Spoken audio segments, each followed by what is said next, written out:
High students, আজকে আবার ফিরে এসেছি তোমাদের কাছে নতুন ভিডিও নিয়ে। আমরা বলেছিলাম খুব তাড়াতাড়ি আসবো। ক্লাস 12-এর পার্ট 2 তড়িৎ ক্ষেত্র নিয়ে চলে এসেছি আবার। চলো আমরা শুরু করি ভিডিওটা, দেখে নিই বুঝতে পারি কিনা। চলো শুরু করা যাক। স্টুডেন্টস, শুরু করতে যাচ্ছি তড়িৎ ক্ষেত্র পার্ট 2। প্রিভিয়াস ভিডিওতে আমি পার্ট 1 এর লাস্ট যে কোশ্চেনটা দেখেছিলাম, 16 নাম্বার কোশ্চেনটা, সুষম তড়িৎ ক্ষেত্রে অবস্থিত একটি তড়িৎ দ্বিমেরুর উপর ক্রিয়াশীল টর্কের রাশিমালা। এখন নেক্সট কোশ্চেন আমরা দেখব,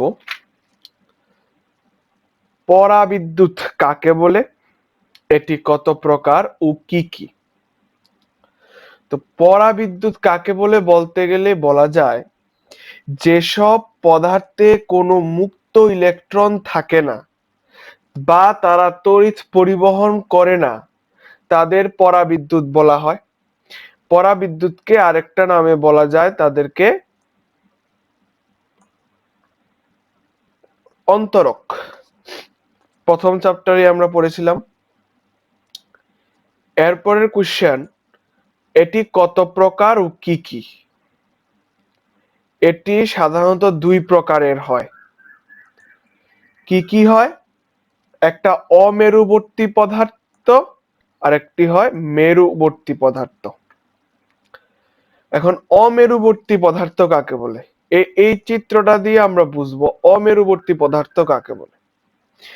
যেসব পদার্থ, এই যে পদার্থগুলি আছে প্লাস মাইনাস আয়ন, যেসব পদার্থের ঋণাত্মক আধান বন্টন কেন্দ্র অর্থাৎ ইলেকট্রন সমূহের কেন্দ্র, ওই যে বিন্দুগুলি, এবং ধনাত্মক আদান বন্টন কেন্দ্র বা প্রোটন সমূহের কেন্দ্র যেমন প্লাস, একই বিন্দুতে থাকে, একটা আরেকটার সঙ্গে যুক্ত অবস্থায় আছে, একটা আরেকটার সঙ্গে কি আছে, একটা আরেকটার সঙ্গে যুক্ত অবস্থায় আছে, তবে ওই একই বিন্দু থাকে, তবে তাকে অমেরুবর্তী পদার্থ বলা হয়। তাহলে মেরুবর্তী পদার্থ কাকে বলে? তখন হবে শুধুমাত্র এই কথাটা চেঞ্জ, যে পদার্থের অণু ঋণাত্মক আদান বন্টন কেন্দ্র যেমন ইলেকট্রন সমূহের কেন্দ্র ও প্রোটন সমূহের যে কেন্দ্র তা একই বিন্দুতে থাকে না। দেখতে পাচ্ছ নিশ্চয়ই যে এখানে দুইটা আলাদা আলাদা বিন্দু, গ্যাপ আছে দুইটার মধ্যে, তাহলে দুইটা আলাদা আলাদা বিন্দু, তার জন্য এটা মেরুবর্তী পদার্থ গেল। নেক্সট কোয়েশ্চেন আছে মেরুবর্তী পদার্থ অমেরুবর্তী পদার্থ বললাম। ক্ষেত্র ভেক্টর ও তড়িৎ ফ্লাক্স। তো ক্ষেত্র ভেক্টরটা কি? ক্ষেত্র ভেক্টরটা হলো এই যে একটা ডিএস, মানে ডি দিয়ে বোঝায় খুব ক্ষুদ্র, ডিএস হচ্ছে খুব ক্ষুদ্র জায়গা, আর সমগ্র অঞ্চলটা হচ্ছে এস, সমগ্র অঞ্চলটা এস, খুব ক্ষুদ্র জায়গা। তাহলে ক্ষেত্র ভেক্টরটা বলতে বোঝায় ডিএস ক্ষুদ্র ক্ষেত্র, বাইরের দিকে একটি বড় জায়গা নিয়ে যে অংশটা দেখানো হয়েছে প্রতি একক ক্ষেত্রফল, ওই ক্ষেত্রফল পুরোটা যে জায়গা, এই পুরো জায়গাটাকে বলা হয় ক্ষেত্র ভেক্টর। তার মধ্য দিয়ে কি যাচ্ছে, এই যে ডিএস ভেক্টর তড়িৎ ফ্লাক্স নির্গত হয়। এবার যদি তোমাকে বলে তড়িৎ ফ্লাক্স কি, দেখো কোন তলের সঙ্গে একটা তল, এখানে একটা ছোট একটা এখানে আমি লিখিনি, এখানে এটাও হবে ডিএস ভেক্টর, সঙ্গে জড়িত তড়িৎ ফ্লাক্স তলের মধ্য দিয়ে অতিক্রান্ত অভিলম্ব বলরেখার সংখ্যা।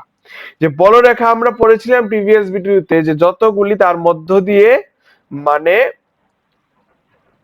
এখানে অভিলম্ব যতগুলি রেখা নির্গত হয় বলরেখা বলা হয়। যত সংখ্যক বলরেখা এই দিক থেকে হতে পারে, এদিক দিয়ে হতে পারে, এদিক দিয়ে হতে পারে, এদিক দিয়ে হতে পারে, এদিক দিয়ে হতে পারে, ঠিক আছে? তো বলরেখার যে সংখ্যা তাকে বলা হয় তড়িৎ ফ্লাক্স। তাহলে তার কি একটা নির্দিষ্ট দিক আছে তড়িৎ ফ্লাক্সের? যে কোনো দিকেই তো করতে পারে, যে সে এদিকেই যাবে, যেমন আমরা তড়িৎ প্রাবল্যের মধ্যে পড়েছিলাম, তার একটা নির্দিষ্ট দিক আছে। যে প্লাস মাইনাস, মাইনাস যেদিকে থাকবে সেদিকে যাবে, প্লাস প্লাস থাকলে উল্টো দিকে যাবে। এখানে কিন্তু কোনো দিক নেই, যে কোনো দিকে সে যেতে পারে। তাহলে কি বলতে হবে এখানে, এটি একটি স্কেলার রাশি। তাহলে এখানে বলা যায় যে ডিএস যদি ক্ষুদ্র দূরত্ব ধরে, ওই যে ছোট একটা দূরত্ব দেওয়া আছে, ওই যে ছোট একটা দূরত্ব দেওয়া আছে, ক্ষুদ্র দূরত্ব এখানে দেওয়া আছে না ডিএস, এই যে ডিএস দূরত্বটা, এই ডিএস দূরত্বের মধ্য দিয়ে যে তড়িৎ ফ্লাক্সটা যাবে এটা হচ্ছে E vector dot DS vector. এখানে ই ভেক্টর, এখানে তা কিন্তু একটা ভেক্টর রাশি ইটা, ঠিক আছে।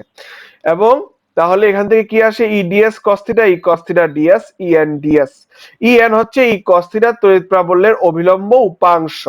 দুইটা উপাংশ থাকে, তার মধ্যে যদি একটা থিটা কোণ করে থাকে, তাহলে দুইটা উপাংশ থাকে, একটা কস থিটা একটা সাইন থিটা। এবার যদি ক্ষুদ্র অংশের জন্য, এই ডিএস অংশের জন্য যদি হয়, তাহলে পুরোটার জন্য কি হবে, পুরোটার জন্য, এই যে পুরোটার জন্য এস টার জন্য, এস তলের জন্য এখানে দেখানো হয়েছে, দেখো ই ভেক্টর ডিএস ভেক্টর কিন্তু সমগ্র তল, ইন্টিগ্রেশন এস, সমগ্র তল ই ডিএস কস থিটা হবে। এখন শূন্য যদি হয়, থিটা ডিগ্রিটা একদম মানে অভিলম্ব, মানে সাইন থিটা কস থিটা যে একে অপরের উপর আপতিত হয়, তাহলে কস 0 ডিগ্রি, কস 0 ডিগ্রির মান 1, ইএস এর মান তড়িৎ ফ্লাক্স সর্বাধিক হবে। যদি এটা 90 ডিগ্রি হয় তাহলে কি হবে, তড়িৎ ফ্লাক্সের মান সবচেয়ে সর্বনিম্ন হবে।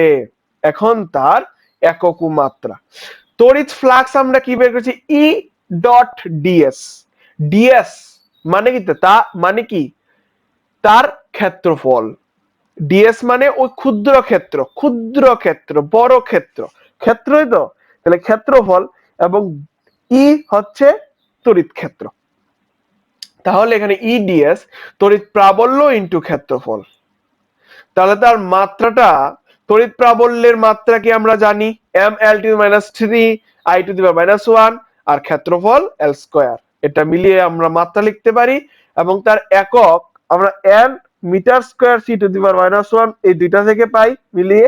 অথবা হচ্ছে সহজ হচ্ছে ভি ডট এম, তোমাকে আসতে পারে যে V per M, V by M এবং ভি ডট এম কোন রাশির একক, দুইটার মধ্যে সবসময় গন্ডগোল লাগা ছাত্ররা, কোথায়, যে তড়িৎ ফ্লাক্সের একক হলো ভি ডট এম এবং তড়িৎ প্রাবল্যের, ক্ষেত্র প্রাবল্যের যে একক তা হলো ভি পার এম বা ভি বাই এম।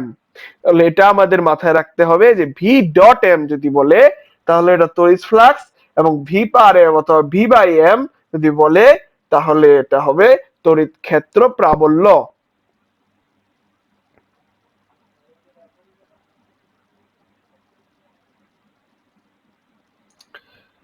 ঠিক আছে, নেক্সট আমরা আসি, এখানে কি বলেছে, একক মাত্রা লিখো, গাউসের উপপাদ্যটি বিবৃতি করো। আমরা ঘন কোণ কাকে বলে পরে আসছি।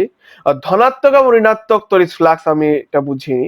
ধনাত্মক এবং ঋণাত্মক তড়িৎ ফ্লাক্স, ধনাত্মক তড়িৎ ফ্লাক্স কোন একটা তল, ধরো এটা একটা তল, এটা একটা তল, এই যে একটা তল এস, একটা তল, তলের সঙ্গে জড়িত তড়িৎ ফ্লাক্সকে ধনাত্মক ধরা হবে যদি ই ওই তলটা থেকে বহির্মুখী হয়, তীর চিহ্নটা বাইরের দিকে, কিন্তু ঋণাত্মক তড়িৎ তড়িৎ ক্ষেত্রে ই ভেক্টরটা ভিতরের দিকে হবে। তখনই যদি তড়িৎ ফ্লাক্স তখনই হবে যখন ই ভেক্টরের অভিমুখ ওই যে এস তলটা আছে না, এই তলটার ভিতরের দিকে হয়। ঠিক আছে, এবার আমরা আসি গাউসের উপপাদ্য, ভালো করে, ভেরি ভেরি ইম্পর্টেন্ট কোশ্চেন, গাউসের উপপাদ্যটি বিবৃতি করো। কোন বদ্ধতলের মধ্য দিয়ে অতিক্রান্ত, এই যে গাউসের উপপাদ্য, আমি এটা দিব যে এই যে ইন্টিগ্রেশনের মধ্যে একটা সার্কেল করা, এটা হচ্ছে একটা বদ্ধতল, ঠিক আছে, এটা বদ্ধতলের সিম্বল। তাহলে কোন একটা বদ্ধতল, সমগ্রতল, কোন বদ্ধতলের মধ্য দিয়ে অতিক্রান্ত মোট তড়িৎ ফ্লাক্স, এটা কি এই ইডিএসটা কি এতটুক পর্যন্ত হলো তড়িৎ ফ্লাক্স। ঠিক আছে, তো মোট তড়িৎ ফ্লাক্স ওই তলের অভ্যন্তরে অবস্থিত মোট তড়িৎ আধান, তড়িৎ আধানটা কি কিউ, সঙ্গে আছে কি 1/ε গুণ, মানে কিউ ইন্টু 1/ε এপসাইলন হবে।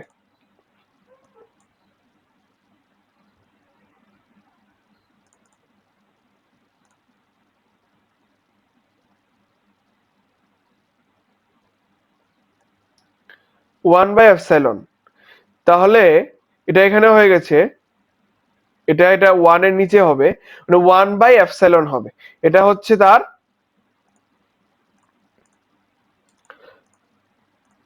মানে ফর্মটা।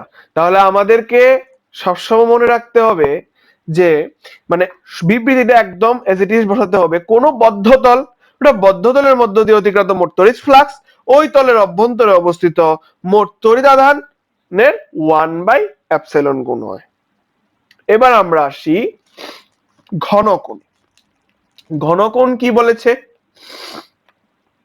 দেখো, কোন একটা বিন্দু, এই যে একটা বিন্দু নেওয়া হলো, এই যে একটা বিন্দু, তো বিন্দু থেকে বিন্দুর সামনে যে কোনো একটা দূরে, যে কোনো দূরত্বে, ঠিক আছে, যে কোনো দূরত্বে একটা তল কল্পনা করলাম। এই যে একটা তল, এই যে একটা তল, পুরোটা একটা তল। তো এই তলটার মধ্যে ঘনকোণ উৎপন্ন করে এস ক্ষেত্রফলটা, ক্ষেত্রফল হচ্ছে এস, ও বিন্দু, ও বিন্দুতে একটা কোণ উৎপন্ন, পাই মানে ওহমস একটা কোণ উৎপন্ন করেছে। এই যে কোণটা, এই যে কোণটা উৎপন্ন করেছে এখান থেকে এতটুকু, এই এই জায়গাটার মধ্যে, এটা হচ্ছে মানে সি ও মানে কেন্দ্রটার মধ্যে, তাকে বলা হয় ঘনকোণ। এবং এর একক কি? একক হলো স্টেরেডিয়ান। এবং এর মাত্রা কি আছে? না, এর মাত্রা নেই, এটি মাত্রাহীন রাশি। আমরা আসি এর থেকে কিভাবে আমরা ঘনকোণ নির্ণয় করতে পারি। ঘনকোণ নির্ণয় করব, দেখো এখানে যে ডি ওমেগা আছে, এখানে কোণটা কত, এই জায়গাটা কত আমরা নির্ণয় করব, এই জায়গাটা কত, ঠিক আছে। তাহলে এই জায়গাটা আমরা কিভাবে নির্ণয় করলাম, ডিএস এখানে হবে, এটা হবে ডিএস, এটা হবে ডিএস, এখানে হবে ডিএস, এই যে তীর চিহ্নটা এখানে ডিএস হবে। তাহলে ডিএস এবং আর এর মধ্যবর্তী কোণটা কত, থিটা কোণ ধরলাম আমরা। এখানে একটা কোণ আঁকা হলো, এখানে তার বিন্দু কেন্দ্র করে ওই বিন্দু থিটা কোণ আঁকা হলো। অবিলম্বে ডিএস তলটির রূপাংশ কত, ডিএস কস থিটা। এখানে এটাকে ডিএস দুইটা অংশে ভাগ করেছে, এখানে ডিএস কস থিটা আর একটা ds sine theta, ds cos theta, আর এটা হলো ডিএস কস থিটা। তাহলে ডিএস কস থিটা, তাহলে এখানে কি হবে, ঘনকোণটা হবে ds cos theta by R square. এখানে আমি একটা জিনিস দেখাচ্ছি তোমাদেরকে, দেখো সমগ্র পৃষ্ঠের ক্ষেত্রফল বাই আর স্কয়ার। এখানে কি হয়েছে, সমগ্র পৃষ্ঠের গোলকের পৃষ্ঠের ক্ষেত্রফল বাই আর স্কয়ার। ওইখানে আর স্কয়ার আমি বলেছি এটা শুধু আনুভূমিক উপাংশ, তার পৃষ্ঠতলের ক্ষেত্রফলটা আনুভূমিক উপাংশ।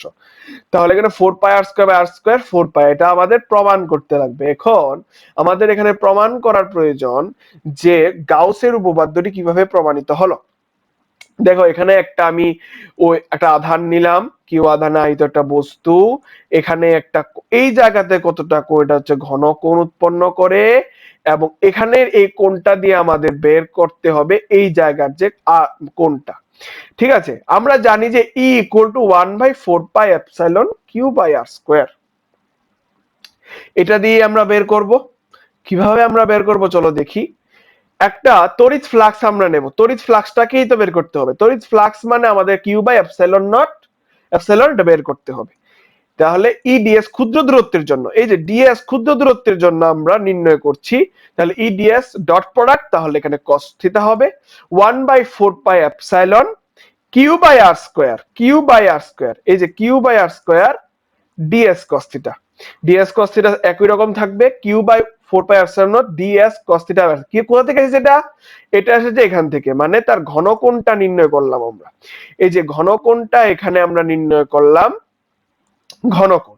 তাহলে এখানে সমগ্র তল, এই যে চিহ্নটা আমি দিলাম সমগ্র তলের জন্য Q by 4 pi epsilon D omega, D omega এটাকে আমি বের করে নিলাম, এটা কনস্ট্যান্ট, ডি ওমেগার জন্য থাকবে, ডি ওমেগা আমরা নির্ণয় করেছি এখানে 4 পাই, ঠিক আছে।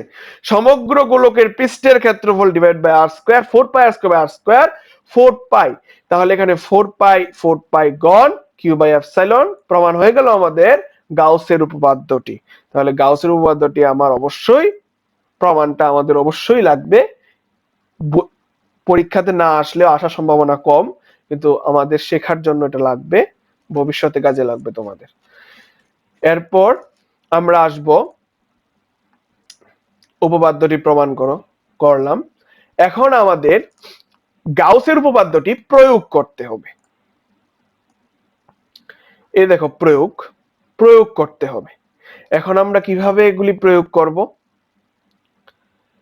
তোমাদের মধ্যে আরেকটা কথা বলে রাখি, এই সমস্ত কোশ্চেনগুলি সবগুলি আমার ডেসক্রিপশনে দেওয়া থাকবে, এগুলি তোমরা এখান থেকে নিতে পারো এবং এগুলি পিডিএফ লিংকটা আমি শেয়ার করে দেব। যদি এটা ভালো লেগে থাকে তোমাদের কাছে তাহলে লাইক করে দিও, শেয়ার করে দিও, সাবস্ক্রাইব করে দিও, যাতে সমস্ত ভিডিও সবার আগে তোমাদের কাছে পৌঁছে যায়।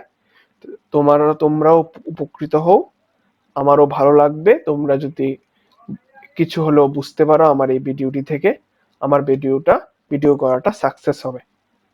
চলো আবার আসি আমাদের টপিকে। প্রথমটা করবো, খুব ইম্পর্টেন্ট, এই যে চারটা খুব ইম্পর্টেন্ট কোশ্চেন, গাউসের উপপাদ্যের প্রয়োগ। এখন একক বিন্দু আধানের জন্য কোন বিন্দুতে তড়িৎ প্রাবল্য, একক বিন্দু আধানের জন্য কোন বিন্দুতে তড়িৎ প্রাবল্য নির্ণয়। এগুলি তোমাদের জন্য বই থেকে এনে একদম কপি পেস্ট করেছি, আমি লিখতে পারতাম, ভালো করে বোঝানোর জন্য তোমাদেরকে কপি পেস্ট করেছি। দেখো উপরের কথাগুলি লিখতেই হবে। এখানে দেখো একটা বলেছে গাউসীয় তল, ধরা যাক একটি বিন্দু আধান কিউ এর দরুন এর থেকে আর দূরত্বে তড়িৎ প্রাবল্য নির্ণয় করতে হবে, ওই আধারে কেন্দ্র করে আর ব্যাসার্ধের একটি গাউসীয় তল। গাউসীয় তল বলতে কি বুঝো? এই যে বলেছে এখানে গাউসীয় তল কথার অর্থ হলো এখানে বদ্ধ তলকে বোঝানো হয়েছে এখানে। এবার দেখো এখানে কল্পনা করা হয়েছে প্রতিসাম্য থেকে বলা যায় বিন্দু আধানটি ধনাত্মক হলে তড়িৎ প্রাবল্য অরীয়ভাবে বহির্মুখী। অরীয়ভাবে মানে কি? মানে একদম অভিলম্ব ভাবে, সোজাসুজি আড়াআড়ি ভাবে, এই যে অরীয়ভাবে বহির্মুখী, এদিক থেকে অরীয়ভাবে বহির্মুখী তো এটা।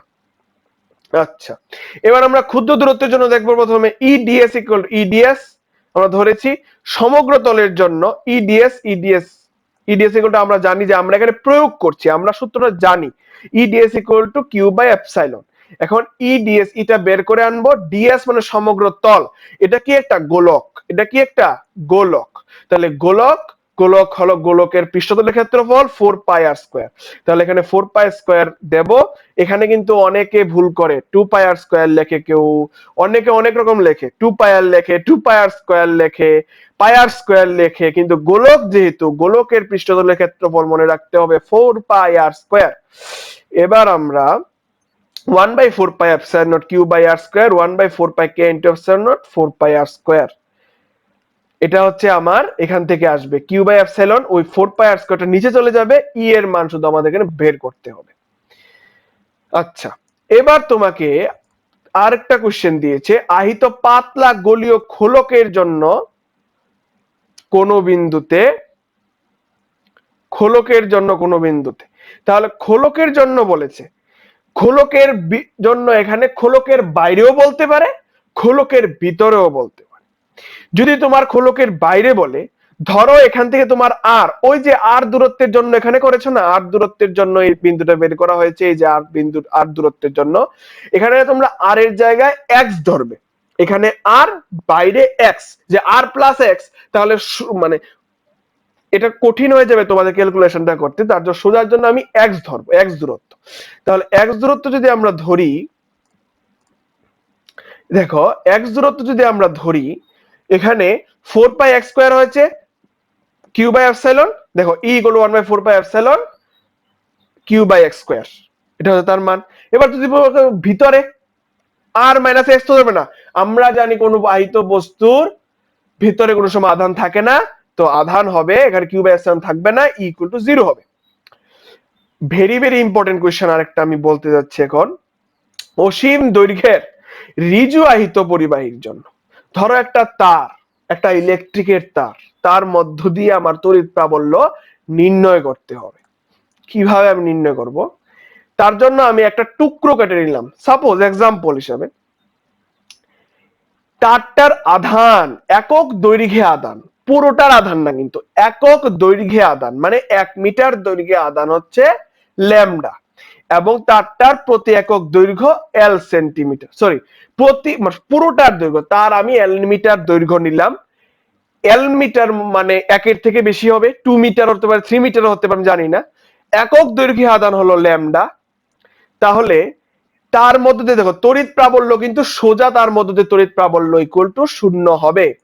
তাহলে কিভাবে থাকতে হবে, যে তার এক্স বিন্দুকে কেন্দ্র করে একটা, যেখানে এটা কি করেছে, এখানে একটা চোঙ সৃষ্টি করেছে, চোঙের পৃষ্ঠে ও পৃষ্ঠ অনুযায়ী গোলক ধরা হয়, এখানে পৃষ্ঠটাকে গোলক ধরা হয়। তাহলে তার মধ্য দিয়ে ই যাবে, মানে কি তড়িৎ প্রাবল্য যাবে।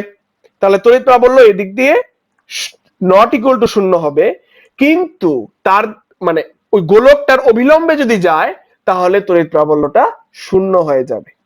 তাহলে এদিকে আমার মানে কি, তার বক্রতলের ক্ষেত্রফল আমরা জানি 2 পাই আর এল গোলকের বক্রতলের ক্ষেত্রফল।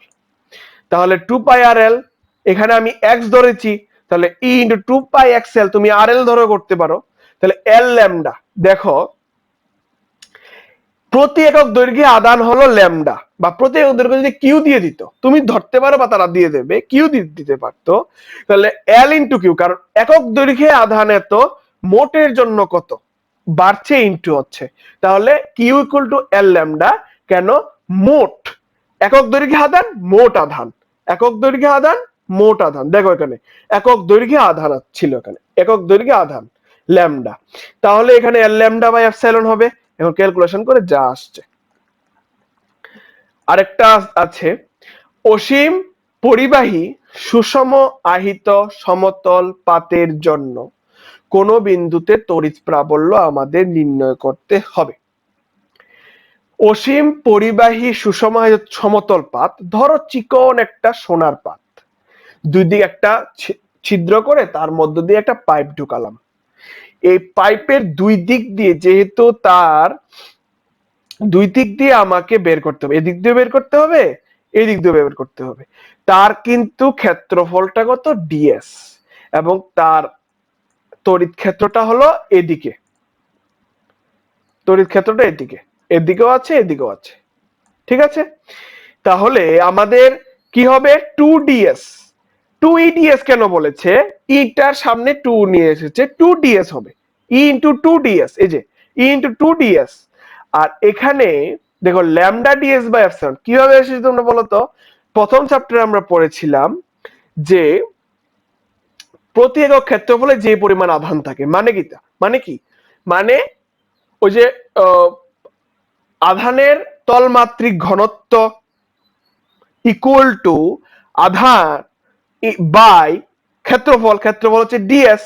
তাহলে আধান কি হবে, আমরা তো কিউ বাই এপসাইলন, আধান কি হবে, তলমাত্রিক ঘনত্ব ইনটু ক্ষেত্রফল, এই যে তলমাত্রিক ঘনত্ব ইনটু ক্ষেত্রফল এখানে করেছে, এখানে কাটাকাটি করেছে, এই ডিএস ডিএস কাটা, তাহলে তলমাত্রিক ঘনত্ব বাই 2 এপসাইলন হচ্ছে তার অ্যান্সার, এটাই হচ্ছে তার অ্যান্সার। আমরা শেষ করে নিলাম আমাদের যে ভেতরের কোশ্চেন গুলো, সবগুলো পড়লে আশা করি তোমাদের আর বেশি কিছু প্রয়োজন পড়বে না। তবুও তোমরা অতিরিক্ত পড়লে বইটা পড়তে পারো, আরো দুটো বই আছে আমি তোমাদেরকে বললাম, এগুলিও তোমরা পড়তে পারো। এখন আমরা কিছু এক্সট্রা কোশ্চেন দেখব, হটসের কোশ্চেন, যারা একটু বেশি পড়তে পছন্দ করো তারা পড়তে পারো।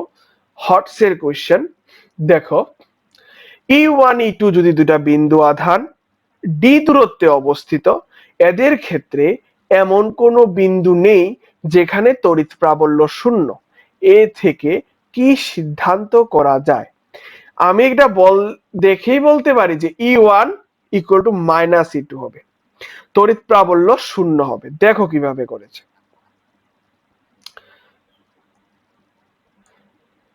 দেখো প্রথমে একবার তার মধ্যে পি বিন্দুটা নেবে, তার সরল রেখার মধ্যে নেবে, আরেকবার একটা দিকে নেবে।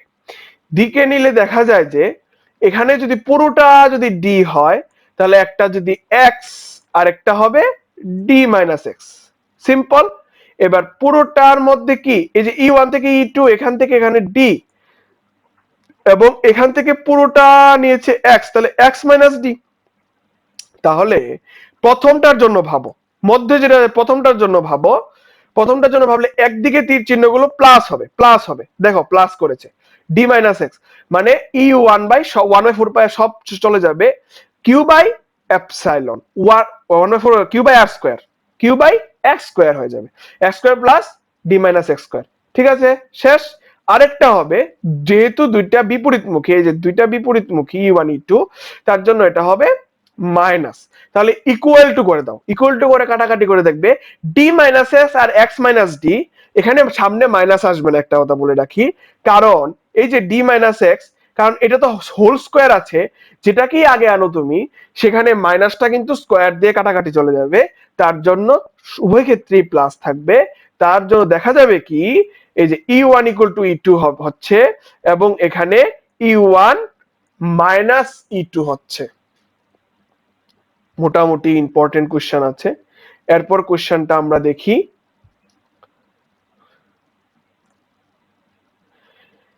দুটি সমান আধান কিউ এর সংযোগকারী রেখা মধ্যবিন্দুতে একটি আধান কিউ রাখা আছে, কিউ এর কোন মানের জন্য সমগ্র ব্যবস্থাটি সাম্যাবস্থায় থাকবে। সাম্যাবস্থায় থাকবে মানে বলটা জিরো হবে। এফ তড়িৎ প্রাবল্য, যে বল প্রয়োগ করে, ই, ঠিক আছে, সাম্যাবস্থা থাকবে মানে বল জিরো হবে। এবার আমরা কি করব, এই যে কিউ কিউ দুইটা আধান নিলাম, তার মধ্যে একটা বিন্দু নিলাম স্মল কিউ, তাহলে এই দুইটার থেকে দূরত্ব সেম এক্স আর এক্স। ঠিক আছে, তাহলে আমরা এই ও বিন্দুতে, এই মাঝের বিন্দুটার জন্য যদি নির্ণয় করি 1/4 তাহলে দুইটাই যদি প্লাস থাকে, তাহলে একে অপরকে প্লাস প্লাস প্লাস একে অপরকে বিকর্ষণ করছে, তাহলে এখানে কি হবে, মাইনাস হবে, বলটা হয়ে যাবে জিরো। এখন যদি আমি এই বিন্দুটার জন্য নিই, একটা হচ্ছে এক্স আরটা হচ্ছে 2x তার হোল স্কোয়ার, মানে 4x তার স্কোয়ার, একই দিকে হচ্ছে, প্লাস করলেও এদিকে হচ্ছে, এই প্লাসটার জন্য এটার জন্য এটার জন্য এদিকে হচ্ছে তীর চিহ্নটা, এবং এটার জন্য তীর চিহ্নটা এদিকে হচ্ছে, মানে দুইটার জন্য একদিকে হচ্ছে, তার জন্য প্লাস হবে। তাহলে প্লাস হবে মানে এটা সমান সমান জিরো হবে, সাম্য অবস্থা থাকলে f1 f2 equal to zero হয়। তাহলে জিরো করে কাটাকাটি করে দেখা যায় যে স্মল কিউর মানটা, এই যে স্মল কিউর আধানের মানটা হয় মাইনাস কিউ বাই 4। ঠিক আছে, আমরা বুঝলাম। নেক্সট কোশ্চেন আসি, পদার্থের উপস্থিতিতে দুটি আধানের মধ্যে কার্যকর বল পরিবর্তিত হয়। দেখো, যদি শূন্য স্থান থাকে তাহলে লেখা হয় এপসাইলন জিরো, যদি কোনোটা মাধ্যম থাকে তাহলে লেখা হয় এপসাইলন। দুইটার তড়িৎ ভেদ্যতা আলাদা আলাদা হয়, তার জন্য তাদের মানটাও আলাদা হয়। এবং আরেকটা জিনিস, এপসাইলন নটের মানটা মুখস্থ করতে পারো, আবার সূত্রের সাহায্যে বেরও করতে পারো। পরীক্ষার জন্য বলে দিচ্ছি, এপসাইলন নটের মানটা 8.854 into 10⁻⁻12 coulomb square newton to the power -1 m to the power -2। আবার বলছি, নোট করে নিতে পারো, 8.854 into 10 to the power -12 c to the power 2 n to the power -1 m to the power -2। আমরা নেক্সট কোশ্চেনে আসি, খুব ইম্পর্টেন্ট কোশ্চেন, অনেকবার পরীক্ষাতে জিজ্ঞেস করেছে এই কোশ্চেনটা, খুব ইম্পর্টেন্ট। দুটি কণার মধ্যে আধান কিউ আধান ভাগ করে দেওয়া হলো, কণা দুটির আধান কত হলে এদের মধ্যে কার্যকর বল সর্বাধিক হবে। কিভাবে নির্ণয় করব, কিউ আধান যেহেতু ভাগ করে দিলাম, ধরো একটা আপেলকে আমি ভাগ করলাম, দ্বিতীয় ভাগটার কথা আগে লিখতে হবে, একটা দিলাম স্মল কিউ আর একটা ক্যাপিটাল কিউ মাইনাস কিউ। তোমরা অঙ্ক করো, তোমরা আরো ভালো পারবে যারা অঙ্ক করো ভালো।